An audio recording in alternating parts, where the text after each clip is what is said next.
hapon. Busy. Bubuhos na kami ng beam, ayan. Nabuhusan na yan. Patapos na kami, hapon na eh. Lasing ko na. Last na lang yan. Nandito na lang. Emil Walken.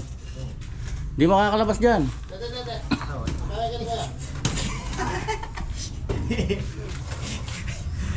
Yun na lang nakaskwala na yun. Ano tong? Awa. Very nice good. Ano daw? Very nice good? Mapin. Mahaba kami, 2 araw kaming nagpo-forma at nagbabakal. Hapon nagbakal, tapos forma. Ngayon sabayan, pagka-forma. Ayan, sabay na yung buhos.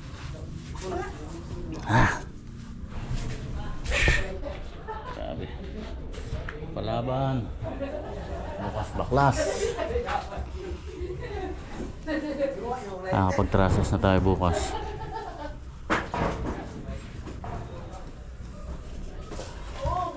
Ipinturahan muna yung mga bakal.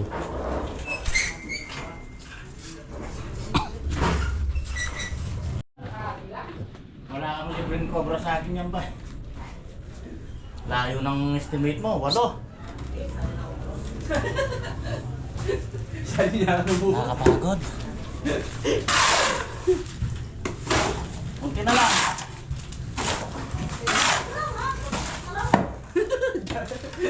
Walang libreng cobra si Bay. Sabi niya 8 raw yung kakainin eh. Ilan ba? Pang 7 lang yan. Sabi ko pag tumama yung estimate niyang 8, makakalibre siya ng cobra sa akin bukas. Kaso huhuliin pa. Nasa kubo pa eh.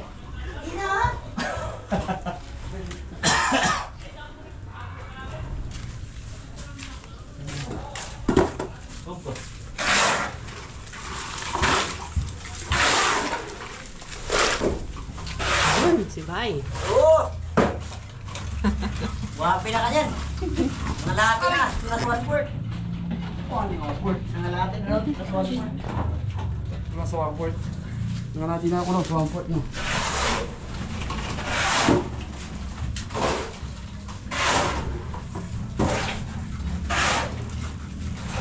Right, sobra ng isang kutsarita. Pag di mag-super yan, magkulang. 2 lang yan. Sobra rep mo, Bay.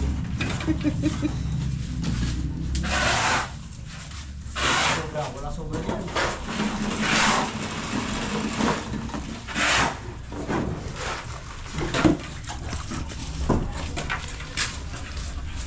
Sakto lang. Ha? Anong sakto? Agad-agad pa tayo yan. Mabuksan yung pangulang yan. Wala pa ito. Gusto mo pa eh, no? Oh, wala pa na. Wala pa naman itong poste dito. Kung hindi mag-super yan, magkulang yan. Ano lang yung bakal, ha? Pwede mo susunod. Yung pusa rin po, sir? Ah! Ano yung pusa? Oo! Bawala na po. Basta ano sa nila yung poste?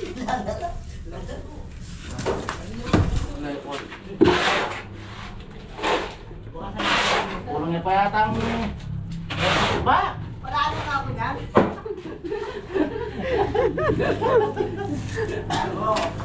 Abutin mo yung 8. Oo, Saan pa ilalagay? Tapos, anong po kapit natin yan?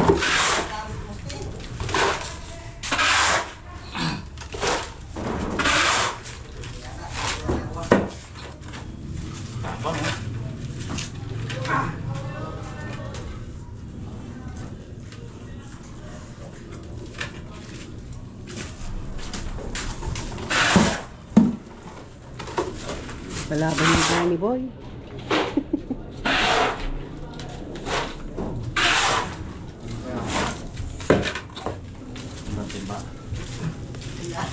Sabi ko na, lalim na poste na yan eh. Parang panalo yata ako. Paano mo nanalo eh? Saan ko ilalagay yung pang-8 dyan? Hindi ko na pupunan yung poste. Inutas mo yata eh. Eh, oh, isang ano lang. Maraming graba Ang ka. bira. Hindi, sakto lang. Ha? Ano lang kakain ko yan, ang alang grabo. Oh. Pantaping. Malangi. Malasam. Sakto lang? Konting-konti? Palalo ako, walo. Wala yan. Saan mo ilalagay yung walo dyan? Yun ako ngayon eh. Oo, 6 at kalahati lang oh. Ito, kalahati yun. Ha? Kaya ano, anong kalahati yun. Oo, 6 at kalahati. Maghalo pa tayo ngayon. Oh. Oo. Bali, walo.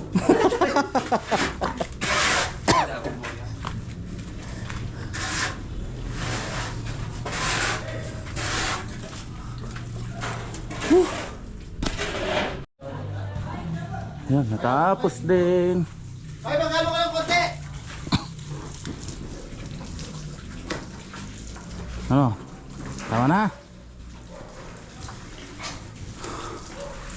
Nakakaano na tayo dito pa rin. 63 bags.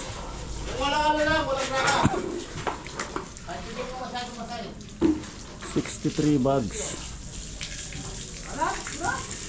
Halo ka raw konti. Pang ano, pampantay doon sa taas. Bumaba pa yan eh.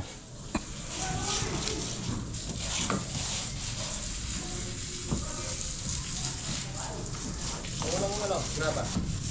Sa balde.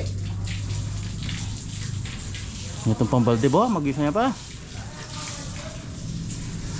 Dati sa ginawa naman ano to. Ha? Dati na ako ngayon. Karen? Walang nga pa kami. Kulang niya pa.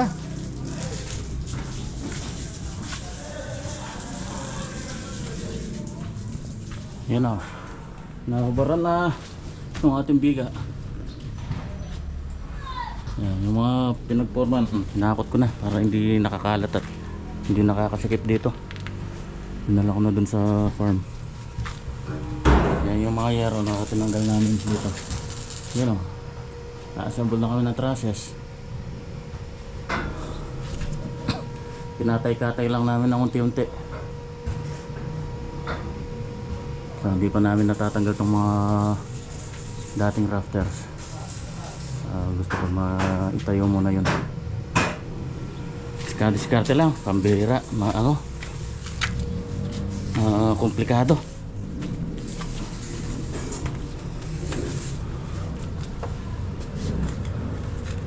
Komplikadong gawin. Yan o. Yan, hindi ko muna tinanggal yung hip thrust na yon. Malamang sa malamang hindi na matatanggal yan. Para hindi na masyadong matrabaho. Pagka tinanggal yan, ang dami niya, no? Pati yung sa dalawang rafters na yun, damay na yun. So ginawa ko, ganyan na lang discarding ginawa ko. Sinuot ko dito sa ibaba nung bottom cord na kahoy. Yung bottom cord na nilagay namin na yan. Full weld na ganit eh. Ay Ben, full weld mo na, sige. Ito matatanggal itong mga rafter na to. Yung main na yon, puputulin na lang siguro. Yung sa gitna na yon, putulin ko na lang hanggang doon. Kasi nakasakay dyan yung ano eh, yung pinaka ano nun, yung bastidor na yun. Mahaba yun, hanggang doon. Yun nakasakay sa trusses na to. Putulin ko na lang doon yun. Tapos maglalagay na lang doon sa taas dito. Napaka-komplikadong gawin. Yung doon, kahoy na lang nilagay ko. Yung valley gutter niya dito, ayan yan, nilagay ko na kanina yan. Kakaroon siya ng valley dito niyan. Yun, katapat nun. Ayun, pinatakbo ko na doon. Yan, pinutol ko na lang yung mga 2x2 dyan na parlina. So yan na yan. Dudugtungin na lang doon kasi maiksi. Ito yun lang yung nakuha kong mahaba-haba at diretso. Yan o. So magkakaroon pa tayo niyan dito. Pero putol na rin yun. Hindi ko na isasagad hanggang doon kasi meron na naman doon eh. Yan, itutuloy lang yan dito para yung mga palina dito yan sasakay. Tapos dudugtungan na lang yung mga raster na tutumbok dito tsaka dun. Tapos hip taras yan dito.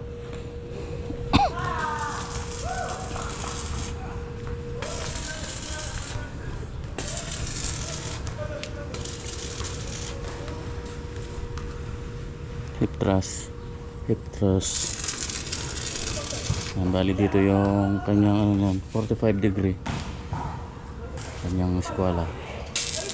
Kukunin mo lang yung kalahati niyan, tapos ipapasa mo doon, babato mo doon yung main thrust.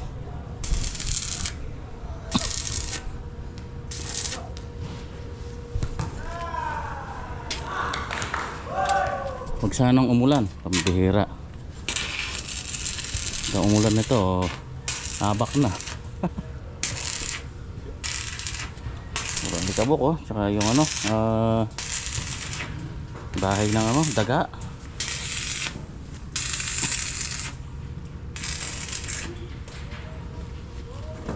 Pag nabuo natin ito dito, pwede na nating unahin dito sa likod.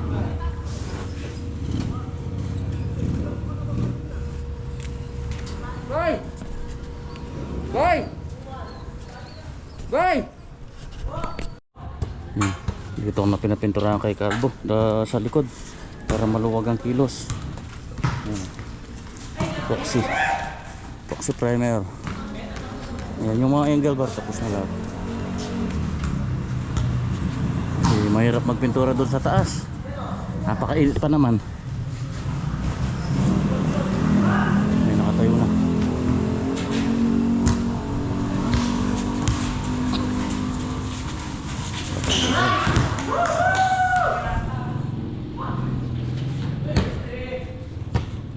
Pinapapasok ko na yung mga natuyo na. Hindi pwedeng iwan dito, baka masalasiyan tayo sa ano, gabi.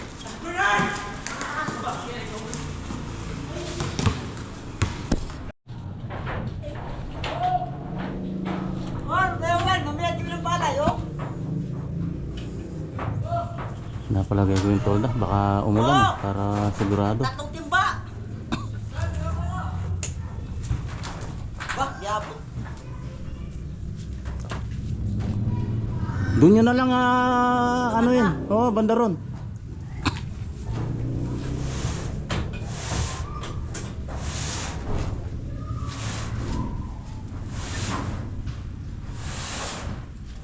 Ano natin na unpredictable yung ano dito yung ulan. Minsan kahit kainitan, maya maya umuulan wala na. Gaya Ken? Wala na. Yero na lang. Silang pala.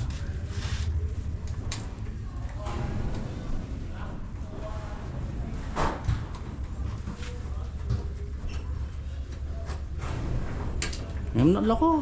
Kanya mo. Pantanya ang yero ko. Hindi nga nalagay sa ito.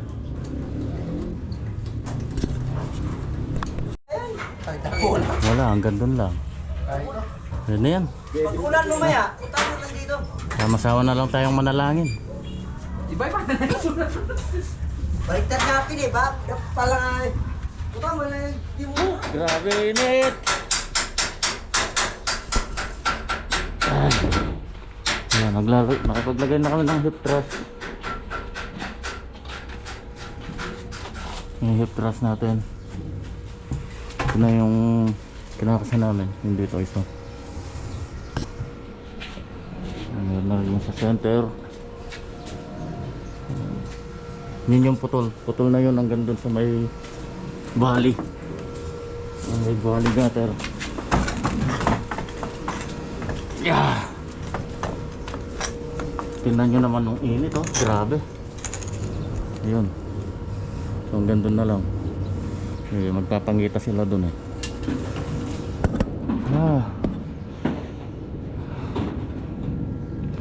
Napaka-komplikadong gawin. Grabe. Ay, nako.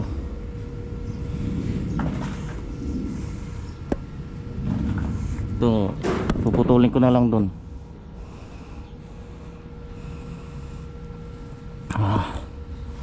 Pero yung mga ano na yan matatanggal, yung mga 2x2 na kahoy na yan, ito yung yero na yan.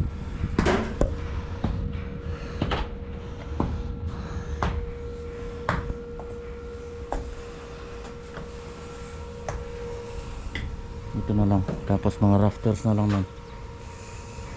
Tapos na yung process.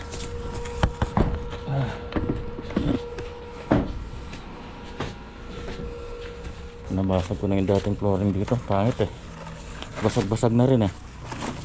Para pumantay na lang yung lupa. O konti na lang natitira eh. Pinapatag ko yung dating mga pinalito yung dating lupa. Tapos na rin yung ating mga ano, C-parlins. Pang fascia natin yan. Yung na ako niya pa mo yung bottom cord. Okay, fine na. Yan bakal. Wow! Tapos may warang guide naman yan. Ito yung ating bottom cord. Itong top cord natin may konting dugtong. Bali ano to eh, 22 feet yata. Ni-scale ko kasi to doon sa ano, sa drawing. Sa drawing. Bali 22 feet yan eh. Ito yung ni-scale ko.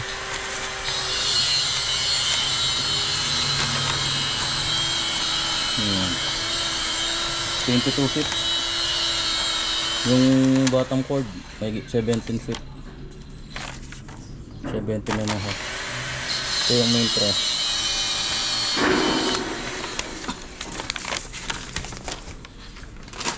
Ni-scale ko na lang sa drawing eh. Mahirap magsukat-sukat sa taas.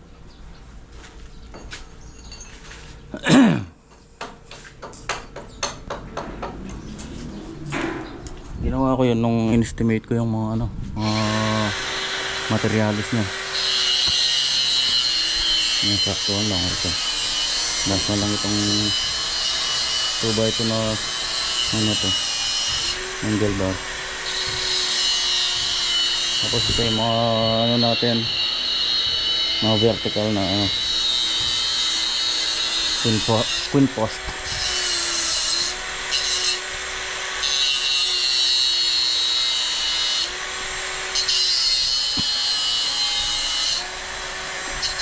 Grabe hanggang mamaya niyan, ganyan ang init. Nakakaano. Kargado kami ng tubig para stay hydrated.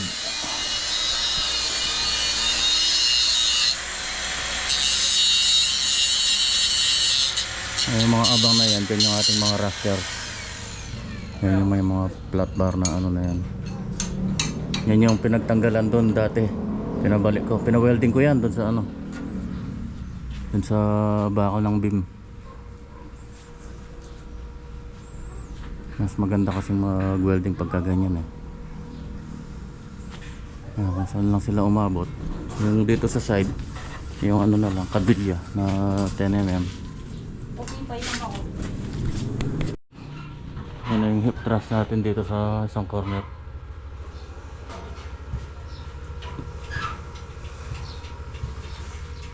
May yung pang rafters natin yung tubular na 2x4.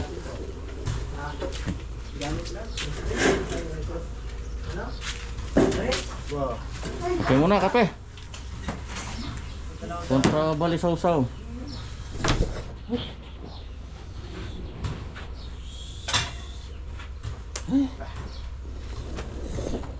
Ang init. Mahal na araw na next week. Panay last year nung ganitong panahon, project namin sa Bulacan, ganyan din ang ginagawa namin. Nagbububong din, grabe init. Doon naman panay ulan kahit mainit. Wala pa kulo ka? Yan o, Mikael na. Magkape, wala kayo.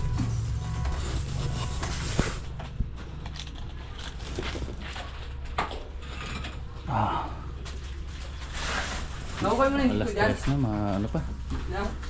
Grabe pa yung init. Hanggang alas 5 yan. Di ba naputol? Hindi na ba? Oo.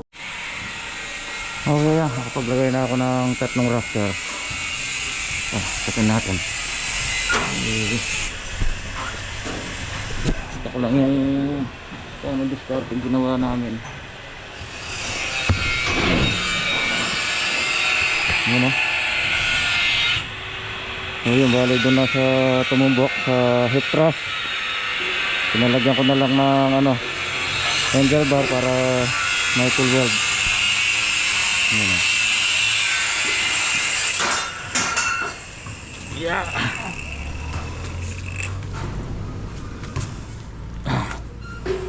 Takot ah. Yan, tumibay na. Matibay na yan. Basta nakapag-weld, mainit. Ayan, tapos nakabatak yan ng tansi para diretso.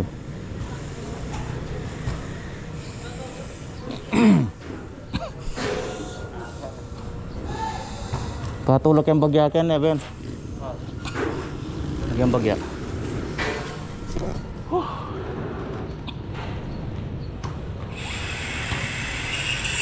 Tapos yan, meron na naman dito niyan. Katapat nito. Doon. Yan, 3 na yan. Yan, doon dadapo.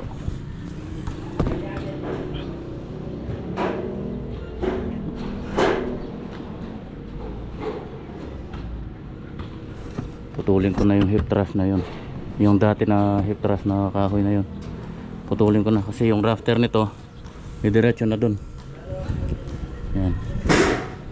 Para mas matibay yun.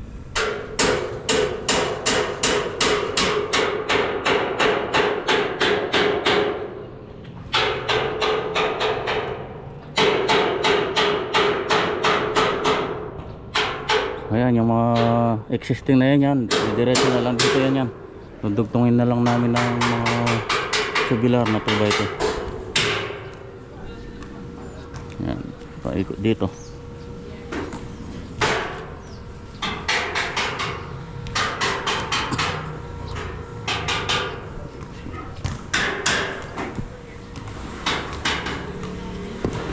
Nasa ano to, 110 cm ang ano niya, interval.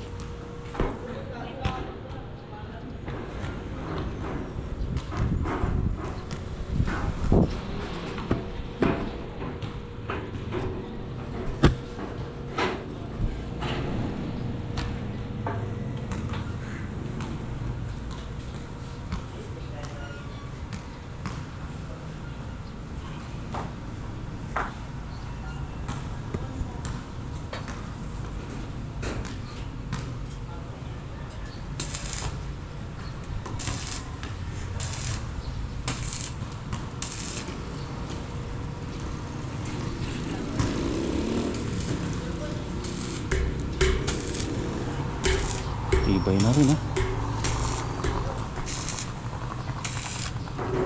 Kinulang ng konti yung ano, pintura. Nabili pa ako ng ano, isang galon pa.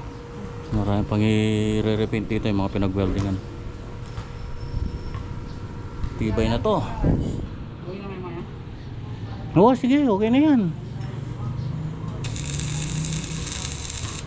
Patulak mo yung bagyaben eh. Medyo malaki kahit ang tansi.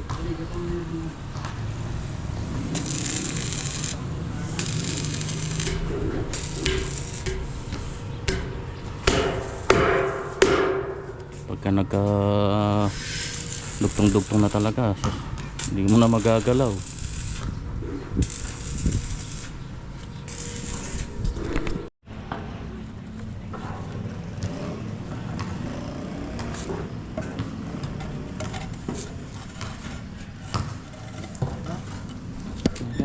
Ito.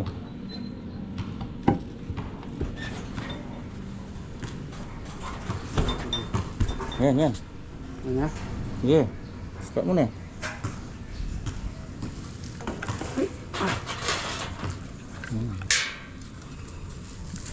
Oh. Hmm.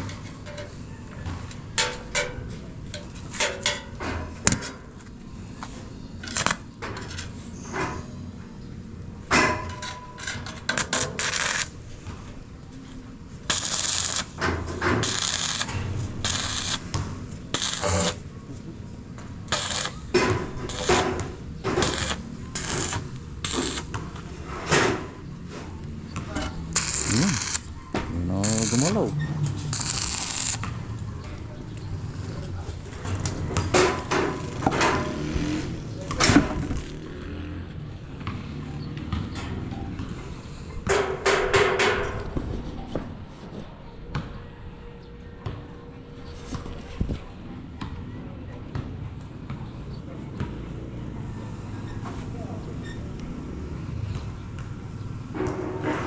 Buti na lang ganda yung klima. Minomonitor ko yung weather forecast eh. Walang ulan. Ano talaga? Summer. Mainit talaga.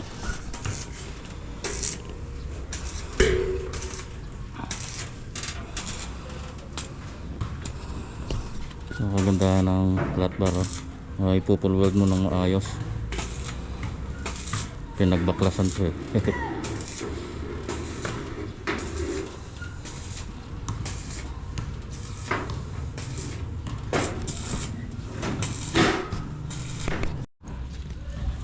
Hapon na, mainit pa rin. Okay. So yun lang muna yung ating update. Ay nako. Inshallah bukas makapaglagay na kami ng purlins. Grabe kasi init. Grabe. Nakakahapo. Ngayon lang medyo mo lumamig-lamig eh. Oh. So anong oras na? Pasado na 5 na.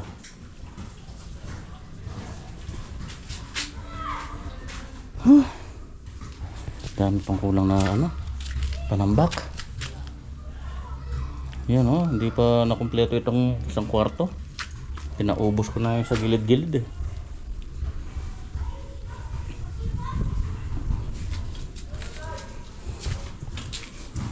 Ito marami-rami to pagka nabuwal lahat to.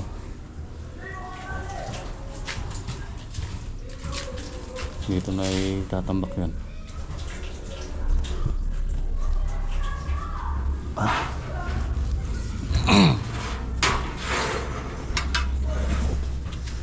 Araw na next week. Inshallah hanggang Miyerkules Santo kami dito mabubungan namin kahit itong ano lang na to. Yung extension lang na to. Kaya after Holy Week na yun doon.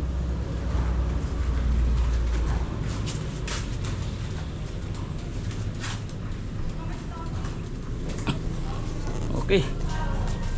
Bigas bang mo sa Okay.